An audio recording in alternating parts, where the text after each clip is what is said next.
Os irmãos conhecem a história desse profeta, mas eu vou introduzir aqui contando um pouquinho da sua história para os irmãos entenderem quem é Eliseu. Eliseu foi o profeta que sucedeu Elias. Na época de Elias, uma escola chamada Rancho de Profetas ou Escola de Profetas.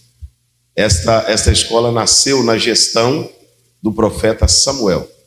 Samuel foi o fundador do Rancho de Profetas ou da Escola de Profetas. E na gestão de Elias, Elias presidia a escola de profetas, e essa escola de profetas ela estava numa pequena cidade, um pequeno vilarejo chamado Gilgal.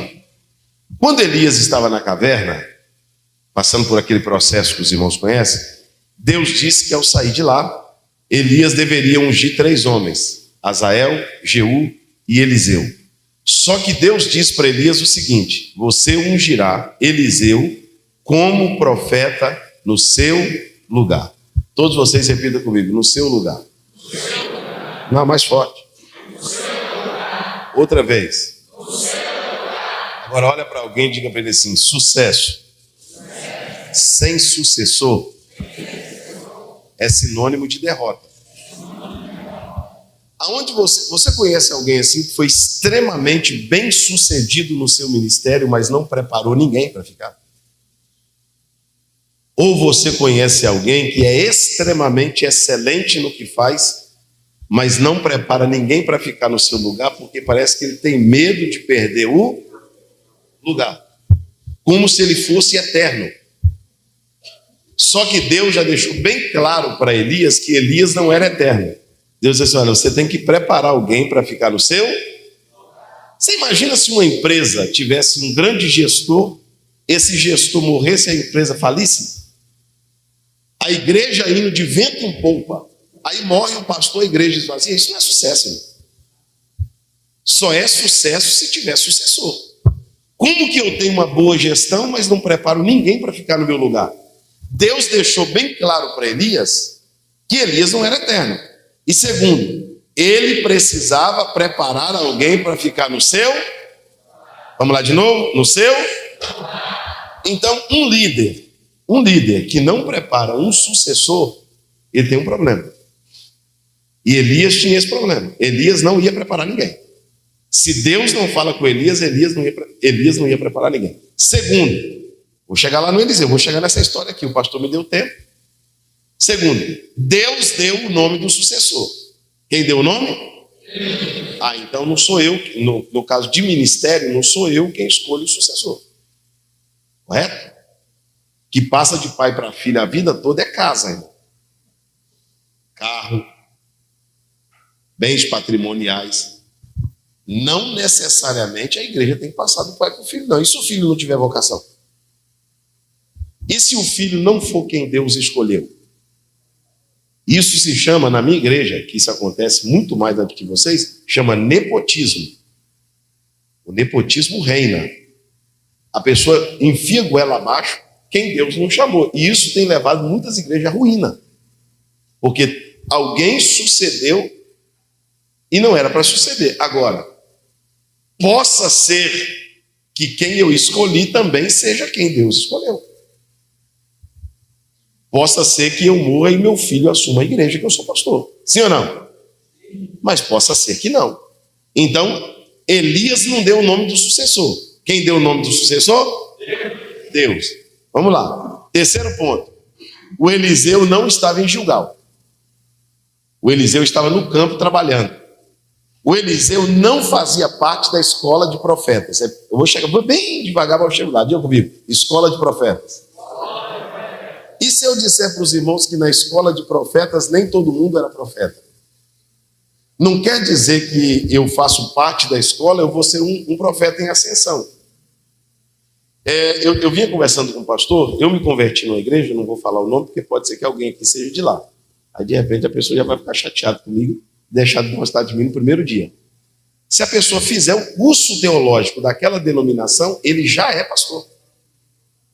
Ao terminar o curso, ele já é ministro do Evangelho. Eu particularmente não acho correto, porque qualquer pessoa que não tem vocação pode fazer o curso. Qualquer irmão pode fazer o curso. Agora, Qualquer pessoa tem o direito de fazer um curso teológico, sim ou não? Mas todo mundo que faz um curso teológico é pastor? Então uma coisa, não confunda teólogo com pastor. Tem pessoas que vai ser um teólogo, sim ou não? E não vai ser um pastor. Por que, pastor? Porque diferente dos dons espirituais, ser pastor é um dom ministerial. A Bíblia diz assim, e Deus deu uns para pastores, quem deu? Então eu não escolho ser pastor. Deus deu. Por que Deus deu pastores? Porque Deus não dá igreja para pastor. Deus dá pastor para a igreja. Todo pastor que é dono da igreja não é pastor. Porque Deus não dá igreja para nenhum pastor. Deus dá um pastor para a igreja. Nunca uma igreja para um pastor. Então, o Eliseu não fazia parte da escola de profetas. Porque Deus, ele costuma colocar na lista quem não estava. O Eliseu não estava na lista. O Eliseu não pertencia à escola e nem estava entre os candidatos a ser profeta. Mas Deus escolheu Eliseu, mesmo ele não participando da escola de profetas.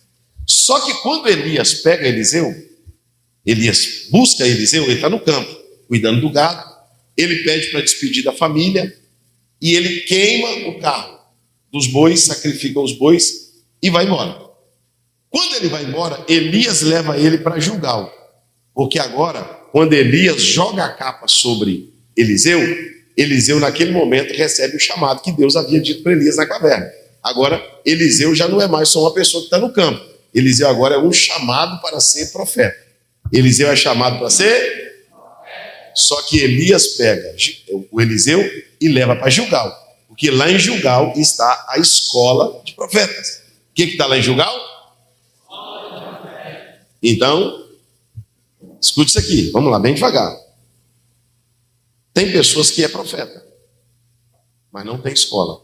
Esse é o problema das pessoas que têm um chamado, mas não tem uma escola. Ele não tem um mentor.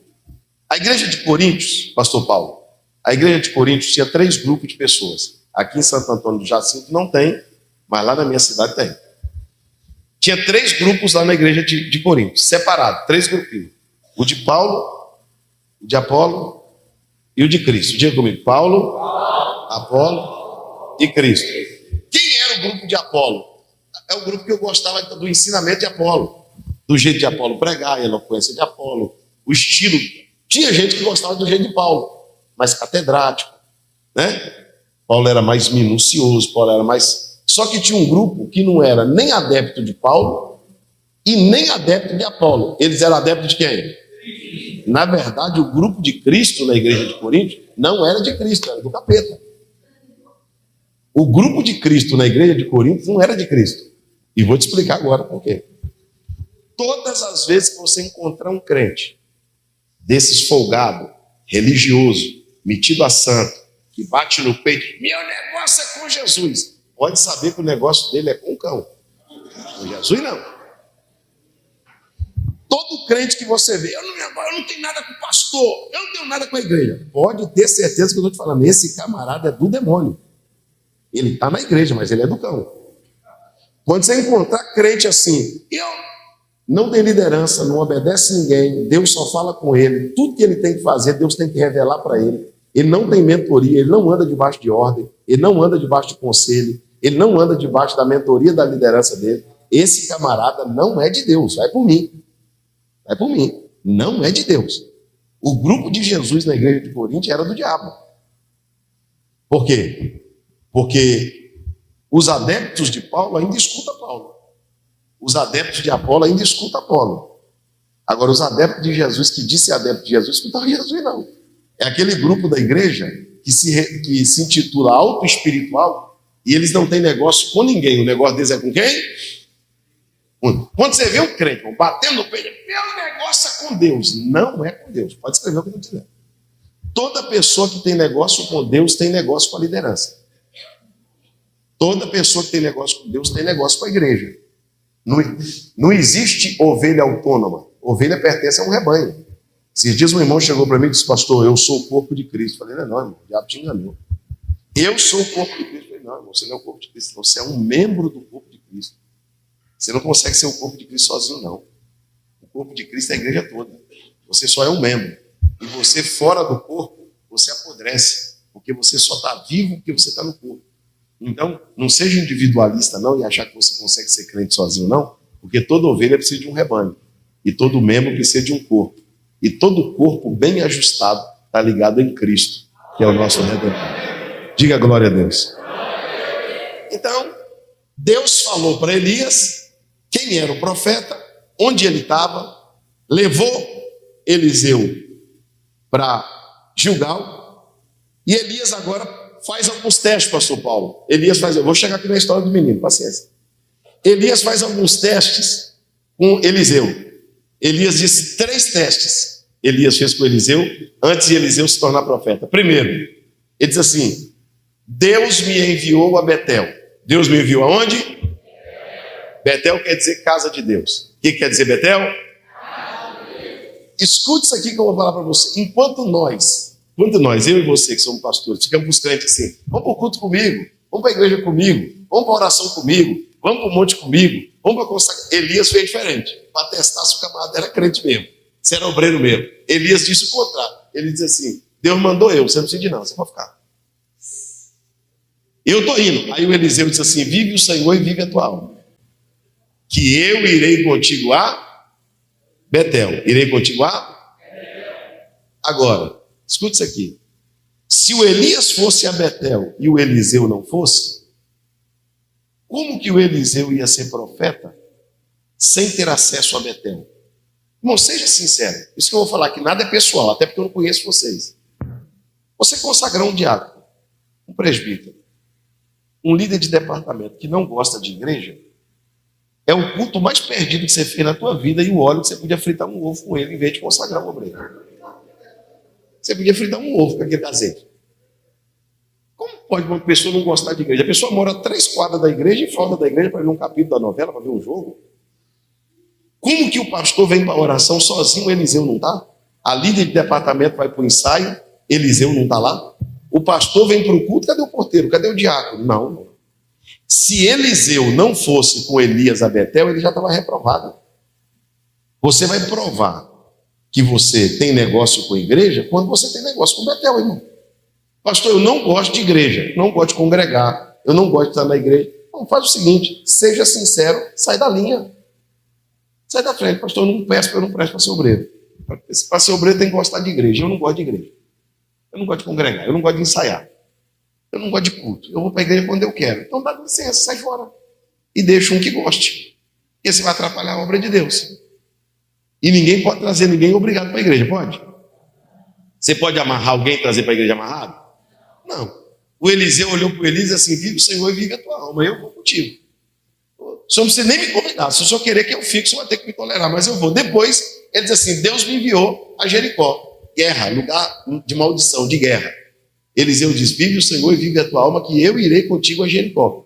Sabe quando você sabe quem é um verdadeiro obreiro? Você que é líder aqui, sabe quando você sabe que o teu liderado é leal? Quando você diz assim: eu vou a Jericó. Jericó é lugar perigoso, não é guerra, é batalha que você enfrenta na vida. E o teu liderado olha para você e diz assim: pastor, não sou muita coisa não, mas sozinho também o senhor não vai não. É a Ruth. Onde tu ires, eu irei. Onde tu dormires, eu dormirei. O que tu comer, eu como. E onde sepultar o teu corpo, sepulta o meu. Eu estou aqui, estou junto. Eu vou caminhar. Eu vou junto com a senhora. Não foi isso que Ruth disse a Noemi? Foi o que? Agora, quando você vê o camarada disparando, é só o vento passar que ele... esse aí não vai para Jericó, está reprovado. Depois ele disse assim: o Senhor me enviou ao Jordão. A palavra Jordão quer dizer aquele que desce. O que quer dizer Jordão? Sabe o que o Eliseu disse para o Elias? O senhor não vai descer sozinho, não. Porque quando o senhor sobe, eu quero subir. Por que quando o senhor desce, o senhor vai descer só? Vamos descer junto. E o Eliseu desce junto com ele. Quando? Vou chegar na história aqui, irmão. Não esqueci a história, não. Segura aí. Pastores, obreiros, a Bíblia diz que agora o Eliseu e o Elias, depois de todo esse processo, o Elias disse assim para o Eliseu: pede-me o que tu queres, antes que eu seja tomado de ti. Aí Eliseu disse assim: eu quero porção dobrada do Espírito que está sobre ti. Elias poderia olhar para Eliseu, irmãos, e dizer assim: parabéns, que pedido maravilhoso, tu é muito sábio. Olha, você fez um... Não, Elias abaixou a cabeça, olhou para Eliseu de canto de olho e disse assim: dura coisa pediste. Você não sabe onde você está entrando, meu filho. Você não sabe o problema que você arrumou para a tua vida. Mas é isso que você quer? É. Você vai descobrir o quanto custa isso aí. Tá certo. Aí a Bíblia diz que Elias e Eliseu iam juntos quando uma carruagem de fogo os separou. O que os separou? Todo mundo, já estou chegando na mensagem, vamos lá. O que separou os dois? Ah, não foi um litígio que separou os dois. Não foi uma disputa. Não foi uma divisão de igreja que separou os dois. Não foi uma briga pela cadeira principal. Não foi a disputa por um cargo. Não foi a disputa para saber quem era o profeta maior. Quem separou os dois? Porque tem muita gente que está separada hoje, que o que separou eles foi uma briga. Foi uma confusão. Foi uma disputa, foi uma rivalidade. Aí a Bíblia diz que quando a carruagem de fogo separa os dois, Elias sobe num redemoinho. Aí Eliseu, a capa ficou. Sinal de que Eliseu era o sucessor. Eliseu, pastor Paulo, pega a capa de Elias, vai até o Jordão, onde ele tinha passado com Elias uma vez, pega a capa de Elias, joga no Jordão e diz assim: onde está o Senhor Deus de... Parabéns, todo mundo bom de Bíblia. Onde está o Senhor Deus de... Mas quem estava jogando a capa? É esse que é o problema. Tem gente que começou hoje e já quer passar o Jordão no nome dele. Tem gente que começou ontem e já quer que o Jordão obedece. Irmão, tem lugar que você só vai entrar com o nome de Elias. Ninguém te conhece lá, ninguém sabe quem é você, não. Você começou ontem, você nasceu ontem. Se Elias não te der aval para você passar lá, você não passa, não. É por isso que o Eliseu respeitou quem veio antes dele. Diz assim: rapaz, no meu nome, se eu jogar essa capa aqui, é capaz de dar enchente aqui. Eu não dei essa moral, não. Eu vou passar no nome de Elias. Onde está o Senhor Deus de Elias? Quando ele joga a capa, o Jordão abre. Quem está do outro lado? Os alunos da escola de Gilgal. Quando eles veem o Jordão se abrindo, a Bíblia diz que eles se curvam e reconhecem que Eliseu é a nova liderança. Quem entendeu até aqui, amém? Mas lá tinha aluno mais antigo do que Eliseu na escola. Eliseu chegou depois. Mas quando o Jordão abriu, Deus deu um sinal de que Eliseu era o sucessor. Deixa eu te dizer uma coisa: não é por força, não é por imposição. Há uma grande diferença entre medo e respeito. É muito melhor liderar quem te respeita do que quem tem medo de você. As pessoas respeitaram Eliseu por causa da unção que ele carregava, não por causa da natureza dele. Porque tem gente que põe medo em todo mundo. Põe ou não põe? Ih, misericórdia, fulano está vindo lá. É o medo, não é respeito. Até porque não é respeito, que nas costas dele fala mal dele. É ou não é? Quando é respeito, é o contrário, ele te defende. Agora, o Eliseu começa a suceder Elias. No ministério de Elias, 7 milagres. Quantos milagres? No ministério de Eliseu, 14, para cumprir o que ele tinha pedido. E esse Eliseu, agora, eu cheguei no texto que nós vemos, ele tinha por costume passar numa cidade chamada Sunem. E ele passou lá em Sunem muitas vezes.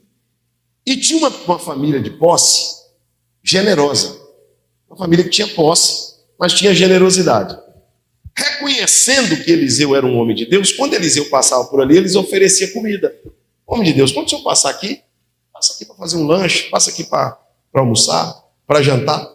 E Eliseu tinha o costume de passar em Sunem e filar uma boia lá, na casa da sunamita. Todas as vezes que Eliseu passava, Eliseu comia lá naquela casa. A Bíblia diz que Eliseu passava e comia pão. E a mulher, que é muito mais observadora do que o homem, não foi o marido dela que disse: esse homem é um santo homem de Deus. Foi a mulher que disse. Porque a mulher observou Eliseu todas as vezes que ele passou lá. Toda vez que Eliseu passava, ela observava. Diga para o teu irmão assim: você está sendo observado. Está sendo observado. A mulher percebia O jeito que Eliseu falava, como Eliseu olhava, a maneira que ele se portava. E a mulher, um dia, pastor Paulo, chama o marido e diz assim: olha, esse homem nunca deixou um mau testemunho aqui em Sunem. Olha quantos anos esse homem passa aqui em Sunem. Esse homem não tem uma dívida aqui na cidade, ele não é mal pagador. Ele não tem um escândalo sexual aqui na cidade. Esse profeta que sempre passa por aqui, eu nunca vi falar nada desse homem que desabonasse a sua conduta. Esse homem é tão de confiança que eu acho que a gente devia fazer um quarto aqui para ele, porque quando ele sai daqui, ele sai cansado e vai embora. Vamos fazer um quartinho no muro para ele, a gente põe lá uma cama, uma mesa, uma cadeira, um candeeiro, e todas as vezes que ele passar aqui, ele fica hospedado lá. Aí o marido dela concordou. Irmão, o homem era tão santo, o Eliseu era um homem de um caráter tão elevado, que a mulher falou em hospedar um homem na casa dela, e o marido concordou. Disse: não, é só você que observou ele, eu também observei, esse camarada não é sem vergonha não. Porque nenhum marido põe um sem vergonha dentro de casa não. É ou não é? Se você souber que um cara é mau caráter, você põe ele junto com as suas filhas lá na tua casa? Se você souber que um cara é mau caráter, mexe com a família dos outros, você viaja e deixa ele lá com a tua esposa na tua casa? Pois eu não deixo. Você deixa? Você deixa não. Eu também deixo não. Ele vai se hospedar com Satanás lá no inferno, na minha casa não.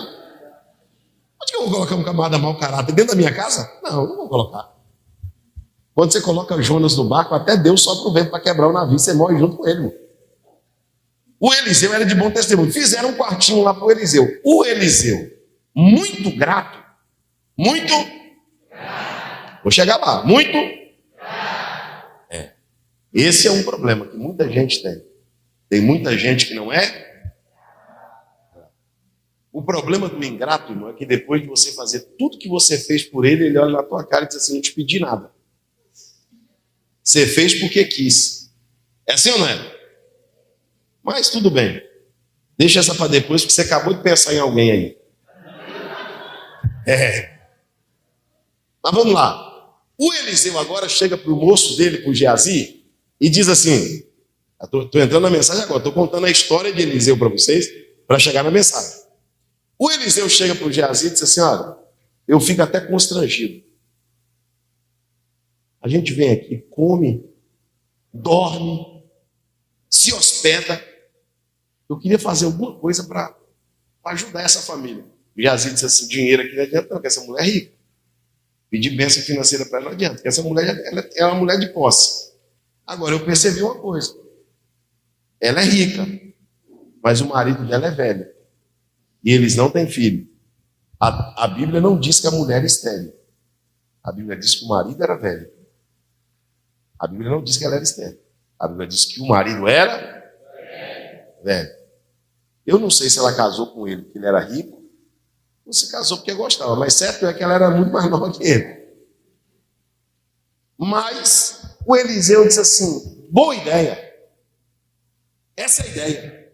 Essa mulher deve querer ser mãe. Chamou a sunamita e disse assim: dentro de um tempo determinado abraçarás um filho. A mulher toma um susto tão grande assim: não mintas a tua serva. Ele disse: não, pode ficar em paz, a profecia vai cumprir. E o marido dela era? Abraão também era, irmão. E não foi a cegonha que foi lá, não. Não foi a cegonha que foi lá na casa do Abraão. Não, Isaac é filho de Abraão mesmo. E Deus não deu vitória para o velhinho, irmão? Deus deu vitória para o velhinho. E daqui a pouco a sunamita começa: eu quero comer isso. Ai, não estou me sentindo bem. O velhinho olha e disse: pensar que essa mulher grávida. E o homem, na sua velhice, muito velho, teve um filho. A sunamita tem um filho, a promessa cumpre, o menino vai crescendo. Quando eu leio segundo livro dos Reis, capítulo 4, segundo livro dos Reis, capítulo 4, versículo 18, o menino já nasceu e já cresceu. Diga comigo assim: já nasceu? Estou chegando lá. E já cresceu. Todo mundo, já nasceu e já cresceu. Agora eu pergunto para os irmãos: se o marido era velho, antes do menino nascer, o menino já nasceu e já... Será que ele está velho ou não? Ele está muito velho. E um dia, o pai, esse velhinho, foi para o campo trabalhar com os segadores. Diga comigo assim: o menino nasceu e cresceu. Agora aqui, agora você dobra a atenção, que agora eu vou entrar aqui mesmo, no miolo da mensagem. Pastor Paulo, quando o menino nasce, não há exigência. Quem tem filho criança aqui? Criança. Eu também tenho. Você vai exigir da criança o esforço ou a força de um adulto? A mentalidade de um adulto? Não. Você não pode cobrar de um novo convertido o que você vai cobrar de um obreiro que tem 10, 20, 30 anos de igreja. Só que tem gente na igreja, aqui não tem, Santo Antônio de Jacinto não tem não, mas lá na minha cidade tem. Gente que sofre de paralisia infantil. Você sabe o que é paralisia infantil? Hoje quase não se ouve falar mais, mas tinha muito antigamente. A pessoa tinha paralisia infantil com 5 anos de idade, ele envelhecia, mas a mente dele era de quê? Você não conhece nenhum crente com paralisia infantil, não? Velho de igreja, irmão, pirracento. Mãe, ele não é igual uma criança. Você fala com o camarada, tem 10, 20 anos de crente, você fala com ele faz pirraça, velho de cabelo branco. Tem mais, irmão, tem gente que está na igreja desde que o arco-íris era preto e branco. Tem gente que nasceu e cresceu e envelheceu na igreja, mas parece que tem paralisia infantil. Nunca amadureceu. Nunca alcançou maturidade. Gente que não tem condição de você chamar a atenção dele. Irmão, tem condição? Eu não sei se o meu estupinho é um pouco mais curto. Você tem que ficar pisando em ovo para conversar com as pessoas. O fulano é velho de igreja, você tem que ficar dando volta. Contar uma história para depois chegar. Porque se você chegar e corrigir ele para de congregar. Falta na ceia, retém o dízimo. Olha para o teu irmão e diga para ele assim, cresça, irmão. Não, pelo amor de Deus, né? Não, tem que crescer. Tem que crescer. Leia depois no Antigo Testamento qual era a lei do povo e qual era a lei do sacerdote, se não era diferente. Para o sacerdote era duríssima. Para o povo, Deus dava uma colher de chá. Mas para o sacerdote, para o obreiro, Deus não dava, não. O camarada tem que ter costa larga, ele tem que aguentar.